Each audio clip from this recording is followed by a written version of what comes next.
All right, so why is this standing in this row? We drove up through here now, and it's only in this small area here. Well, there's bird cucumber in this, and it's a rampant weed this year with the rain we had. And the seeds on that germinate all year long. Well, not all year long, all summer long. So they're very hard to control with spray.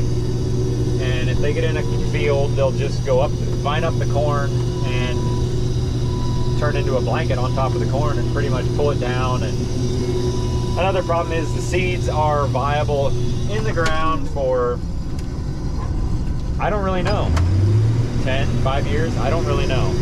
So it's kind of one of those weeds. If you've had a problem with it, you're gonna have a problem with it for about ever. So we try to control it as much as we can. It's not that fun to stop and pull it out, but that's that many hundred seeds that aren't there next year. So we don't want to run it through the combine because it'll just spit it right back out. Yeah, it'll just spit it right out the back and essentially just spread it out into the field even more. Now, what will this field be next year? Soybeans. This will be, so they alternate every year. Yep, corn and soybeans on this farm. So whatever was corn is soybeans, whatever was soybeans is going to be corn. It's not that exciting, but it works. Now, what is this over here? Do you know? This isn't. That was peas and oats. They had mowed that Monday, maybe no, Tuesday. Peas and oats. Peas and oats mix that they sowed after wheat, and they mowed that, and they're probably gonna round bale and wrap it. Okay, and then I guess. What will they do with that then? Feed it? They'll feed it. I think the neighbor's gonna use it. He has dairy cows. Okay. That's the farm there. You see it. But just having fun. We're just doing a little bit tonight. We just set the combine up. It took us what, maybe 8 hours to get it over here and set up, ready to go. I don't know. You start from the beginning to the end. It was cleaning up the grain head, get that cleaned up, fuel the combine, drive that 45 minutes on the road, and pull the head over here, grease things up, move the augers around, get things ready, fight with the combine because it didn't want to adjust the rotor speed and the fan speed, and yeah, it takes some time, but it's been a fun day. Yeah. Interesting day. Corn's not pushing hard, it's wet enough, so we have enough here that we can get started and there's a get the dryer going and see how we're gonna work out. There's a grain cart up there. Oh yeah, big time. Double axle. But you can see it's coming through. It comes through the head here, where we're sitting. I guess it would. Yeah, the rotor's underneath us, pretty much. And it separates the corn from the cob, and separates the corn from the cob. The corn goes down, right? And then the cob goes out the back. Yep. The corn goes to an auger, and they feed this.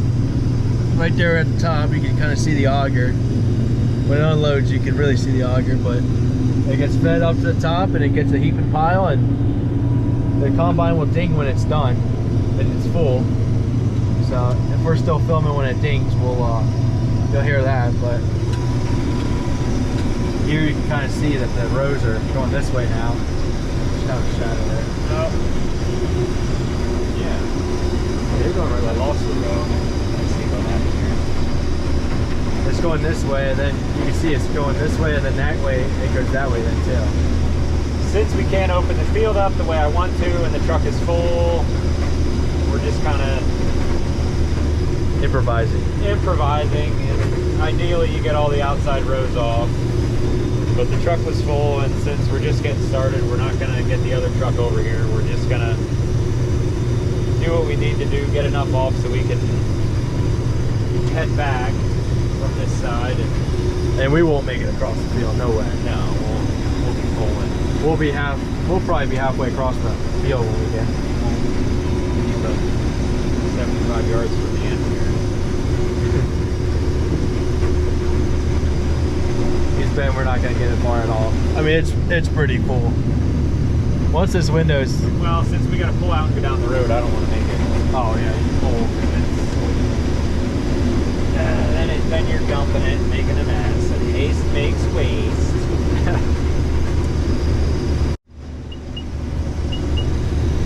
so that noise is what? That we're full? It's full. And since we got to pull out on the road, and with soybeans you can push it a little bit, but with corn it adds up a lot quicker. It's at what, 200 bushels an acre? We're not gonna make it. No. We got pretty far to get out here. So, where'd he go? Down there, coming around. Oh, he's coming down. If you see him out there in the field, he's out there baling now, round baling. So he'll eventually get that full, and what will happen? He'll stop the tractor and he'll spit that out then? Yep. He'll stop and the baler will put net wrap on and dump it out. Yep, there goes. There we go. Now he stops, backs up. Why does he back up? Just so that he... Backs up to get out of the crop a little bit. I don't know why he's backing up that far. He backed up like what, 20 feet? Yeah. There it goes. Now back came up. Back up that far. Spit the bale out and he'll go again. Drop the gate. Oh. It's interesting. This is pretty interesting. Look at that. We take up basically a whole lane and a half. They look scared. If we at least get over to white line, you see him coming. Hello. Hello. You like to eat? Get out of my way. Now see, the narrow bridge that we got to watch for lights coming in. We won't fit. Now hopefully they just wait, hang on a minute, I get past this sign, I can get over. That's the other thing that's annoying. People don't understand that mailboxes, telephone poles, and signs, everybody is always likes to pull over beside them. When those things are in the ditch, we can't hog the ditch. So don't pull over across from things that are along the road. It's not that difficult, but every time. Like just the other day, people stopped there, opposite the road from that sign. You're making it difficult for me. Like, understand that if you want me to hog the ditch and not run into your car, try to pass in an area where I can hog the ditch.